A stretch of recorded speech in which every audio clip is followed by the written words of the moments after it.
Babad sa araw ang mga lineman tuwing trabaho.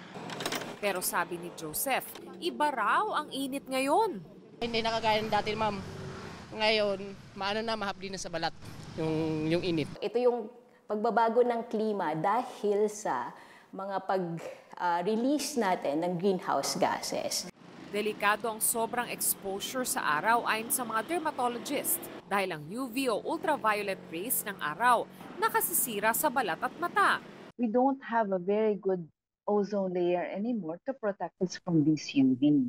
Malaking tulong daw na malaman ang UV index na panukat ng antas ng UV radiation. The UV index varies in a day, no? And usually it's highest between 12 to 4, no? Or 12 to 2, no? Ganon. So, yeah, sa noon time. When the UV index na goes to the very high levels, no? Or the extreme, which is 7 or 8 and up, that's when people are advised not to go out of their houses na. Because it can be to, hindi lang sun exposure, hindi lang sunburn ang aabutin, but they can get dehydrated, and you can have na parang ano ka na, magkakaroon ka na ng ano ba dito, yung nahihilo ka na, heat stroke na. Kaya kapag moderate to high ang UV index at kailangan lumabas ng bahay, payo ng mga dermatologist, mag-sunscreen na may SPF 30 pataas katumbas ng 1 teaspoon sa kada bahagi na mabibilad sa araw. Magpahid nito kada 2 oras. Pero kahit pang mababa ang UV index, maaari pa rin magka-sunburn. Depende sa tolerance ng balat sa UV rays. Kung maputi ka, mas mabilis kang magpa-burn. At kung medyo darker ka, mas matagal kang mag-burn. And usually, ang manifestation niyan is pag ikaw na arawan, mahapde, namumula. Kapag nakaranas ng sunburn, payo ng mga dermatologist, maligo ng malamig na tubig.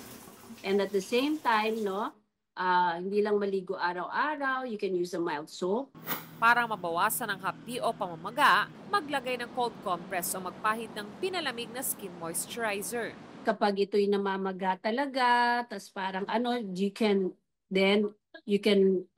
put a hydrocortisone cream, which is over-the-counter steroid. Kung meron kayong cucumber, meron kang aloe, those are mga home remedies na pwede mong ipahid sa balat kasi those are all cooling. Hydration is key rin. Uminom ng 1 to 2 liters ng tubig kada araw at kumain ng matubig na prutas. Magsuot ng damit na may magaan at preskong tela para maiwasan ang bungang araw. Magbaon ng pamalit na damit kapag pinagpawisan. Ugaliing maghugas ng kamay para maiwasan ang infeksyon, bacteria, fungus at virus. Pwede ring mag-cooling spray o mist pero dapat ding mag-ingat. Try to read lang that you don't have a lot of alcohol kasi it's the alcohol content that can also irritate.